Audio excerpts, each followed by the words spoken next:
We are live.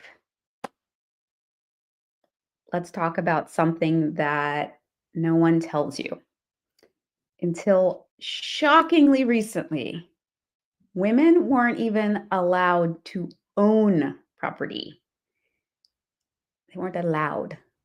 That's right. For most of history, if you were a woman, your financial future wasn't in your hands. It belonged to your husband, your father, or some banker who got to decide whether you qualified to own land.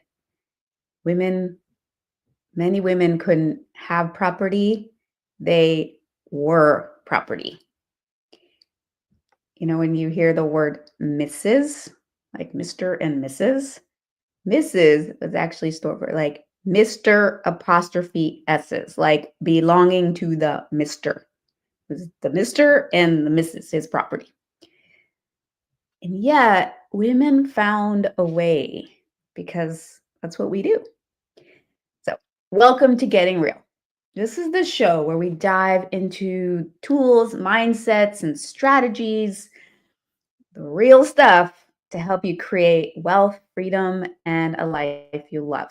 I'm your host, Monick Halm, and on today's show, in honor of Women's History Month, we are celebrating 4 unstoppable women from history who defied the odds, built real estate empires, and changed history.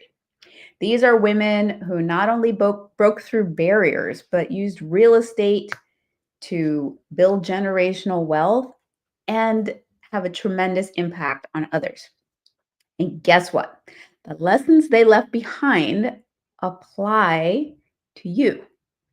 And you can use these lessons right now to start building your own wealth. So, getting a little political right now, a lot of this history of women or people of color is being erased in an effort to get rid of DEI, and that's unfortunate. So, because I think it is important that we know the history and are able to learn from it. That's what today's about. But before we get into the Trailblazers, let's talk about the barriers that they faced. So women weren't legally allowed to own property in most of the United States until the mid 1800s. And even then, it wasn't equal. So here's what women were up against. So pre 1948, in most states, married women, pre 1848, in most states, married women couldn't own property at all. Everything belonged to their husbands. If a woman inherited property, it went to her husband. If she made any money, also went to her husband. Does that annoy you? Yeah, me too. In 1848, the Married Women's Property Act was passed. It was an act, and New York passed the first law giving women some property rights. But even then, it took decades for other states to follow. Okay? In 1974, I was born. When some of us were live, the Equal Credit Opportunity Act passed. This is where it got this is crazy. Until 1974, women couldn't even get a mortgage without a male cosigner. So a lot of our mothers, our grandmothers couldn't even buy a house without a man saying, okay. I heard a story from one of our goddesses that her mother was a single mother. Her 2-year-old younger brother had to sign in order for her mother to be able to get a mortgage because that was the closest male relative, the 2-year-old. So if you're sitting here thinking, all right, that's crazy. And if you have had any doubts about whether or not you can invest in real estate, yes, you can. And the 4 women I'm about to highlight are examples. If they were able to do it, then you definitely can, and you should, and you should. So the first woman that I want to talk about, it has really impressed me, is a woman whose name was Biddy Mason. She was born in 1818 and lived until 1891. She's an African American woman born into slavery. She was forced to walk 1,700 miles behind a wagon train and from the South to Los Angeles. Then, after fighting, so like imagine this, like imagine you were born into slavery, you were forced to walk 1,700 miles behind a wagon train, and then after fighting for your freedom, you became one of the wealthiest landowners in Los Angeles. That was what she did. She went from being someone else's property to owning prime real estate in downtown LA. Okay. It's like mind blowing. I think she might have been the first self-made woman millionaire in the United States. This Black former slave. So these are the barriers she broke. Enslaved women weren't allowed to own anything, let alone property. They were property. So as a newly freed Black woman in 1856, she had zero legal protections in a country where people wanted to strip away her rights. So she was free, but she had no legal protections. Couldn't vote, couldn't get into courts. No bank would lend to her. She had to pay in cash. So here's what she did. She worked as a midwife and as a nurse, and she saved every penny. She bought land when no one believed a Black woman could. And she built a real estate empire. And she used her wealth to help others. She really brought up a lot of the African American community in Los Angeles. So here are the lessons that we can learn from her. Start where you are. You don't need a trust fund. You just need strategy, grit, and the ability to see opportunity. I mean, if Biddy Mason, former slave, could do it, you can do it. All right. Another lesson is play the long game. She bought land in areas people ignored. Does that sound familiar? Well, that's how fortunes are built. And then lift as you climb. She built wealth and she gave back a lot. And that's how we all win. So, major takeaway. If a woman who started life in shackles could build a real estate empire, what's stopping you? You can do it too. Okay. Number two, who is another African American woman of notable fame, Madam C.J. Walker, who lived from 1867 to 1919. Born just 2 years after slavery ended, Madam C.J. Walker was expected to stay poor. So her parents were slaves, and she was born, right into that, born to former slaves in the height of, in the South, and she was expected to stay poor. But instead, she built this incredible beauty empire that made her self-made female millionaire in the US, and she locked in that wealth. So a lot of us know her by the hair products that she made, which are still being sold. But it was real estate that locked in her wealth. So she built a lot of her wealth through business, and then also had real estate. So barriers she broke. Black women in the early 1900s were denied access to traditional loans. Home ownership wasn't considered appropriate for women, especially Black women. And redlining and segregation meant Black home ownership were systematically denied. Black homeowners were systematically denied access to like prime real estate areas. But here's what she did. She bought a mansion, Villa Lawaro, in an all-white neighborhood in New York because she could. She had to do some shenanigans for that, but she did it. She built and owned factories, salons, and a training school, which created thousands of jobs for Black women. And she used her real estate holdings to grow and protect her wealth. So here's some lessons that we can learn from Madam C.J. Walker. Real estate is a wealth multiplier. Business success is great, but real assets create long-term financial security. And there's a reason that real estate has been the number one way that wealth has been transferred and passed down through generations for millennia.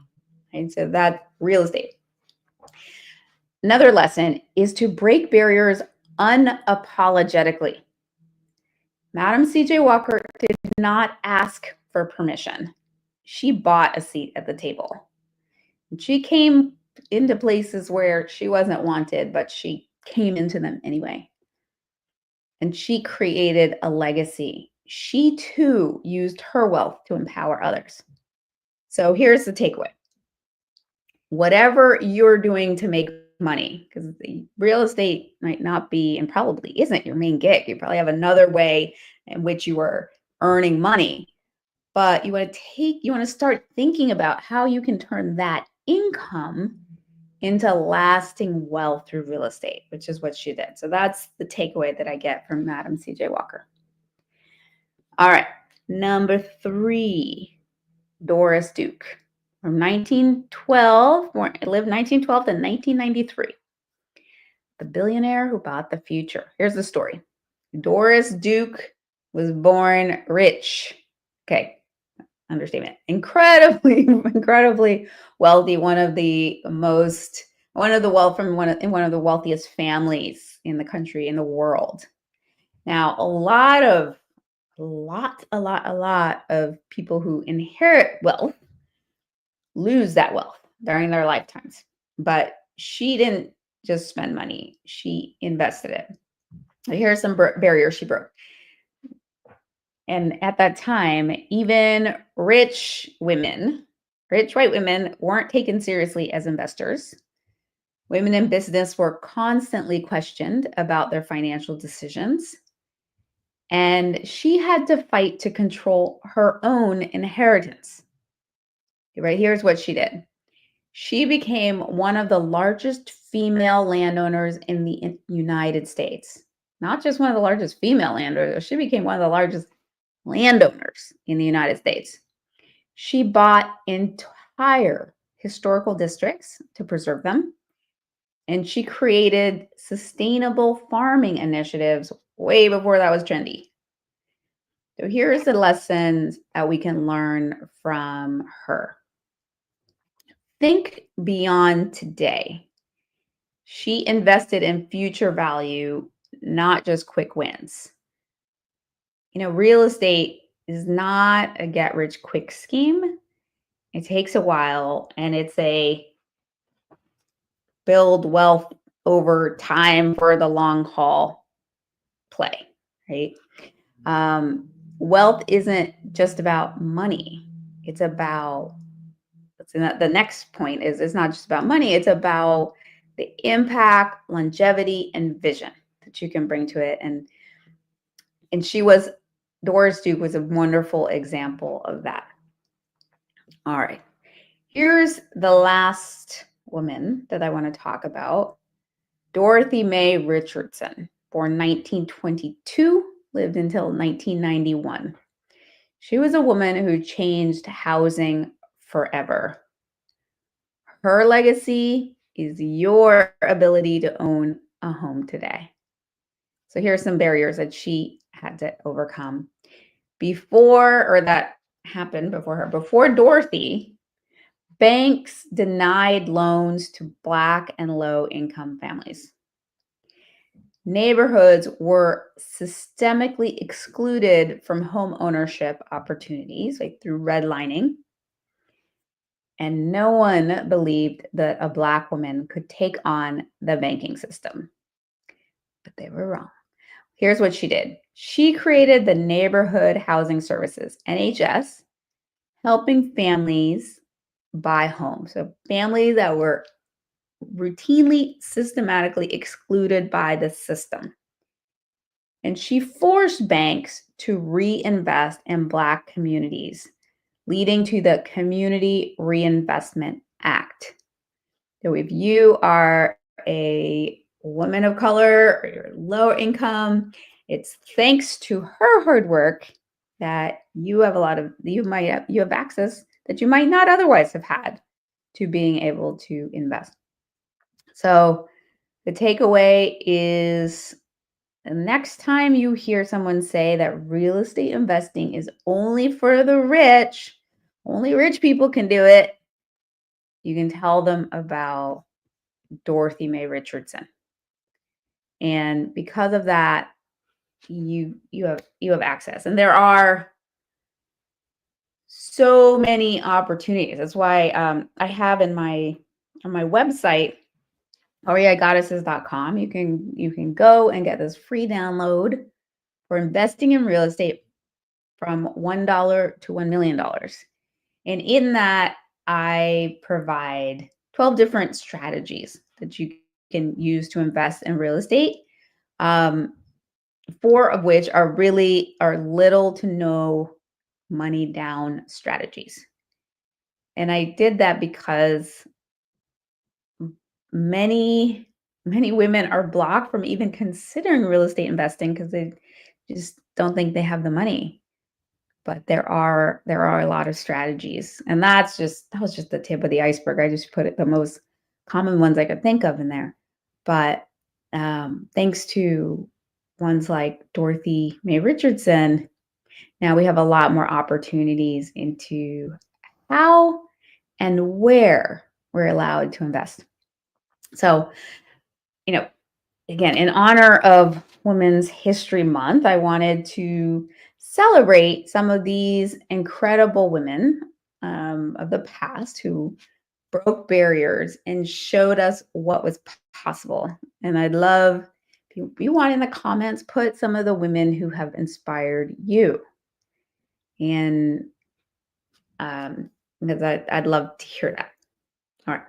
So it's now time for our Trinity, which is how we end every show, and which is a brag, a gratitude, and a desire. And I invite you to share yours as well. So my brag, my celebration. So I brag that, and I didn't know this growing up because I was one generation removed from this, but I brag that I come from a line of some pretty incredible entrepreneurs, and especially women entrepreneurs. So my grandmother, most of her wealth wasn't in real estate. She owned a chain of department stores in Haiti. Though she did buy some houses and some land. But her sister was one of the main real estate developers of Port-au-Prince, the capital city of Haiti. And I learned this, unfortunately, after she died, and I couldn't talk to her or pick her brain and learn from her. But I brag that is in my genes. And I'm excited, and that just makes me happy. And I brag too that, big part of what I'm doing, and hopefully helping other women be that story for their families, be that one who changed the game. So, and hopefully and helping my daughters have their own story and legacy as well. What am I grateful for? I'm really grateful for these women that fought through these barriers, these women that did the impossible to show us what is possible, So I'm super grateful for these incredible women of history. And I'm going to keep learning about them just in researching for this episode. I learned about a couple new women that I hadn't heard of before. So I'm really grateful. I'm grateful for our mothers and foremothers who paved the way for us, and that we have our freedoms. And I desire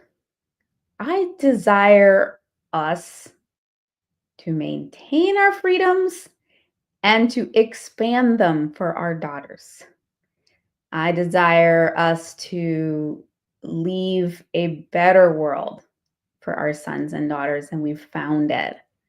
I'm not sure where we're doing that yet, but each of us can do our part. But that's my desire. I desire that when it's time for me to make my transition, the world is better off than when I was born for all of the kids that we leave behind. So that's my desire. And my desire is to do my part, whatever I'm being called forth for that. My desire is to do my part to help create that world, and that each of you do your part, what you're called to do, how you're called to play to make this world better for the next generations. So that is it. That's our episode of Getting Real. Now, I hope you get out there, start your legacy, make a difference, and get your real estate. Subscribe, and I'll see you next time. Bye.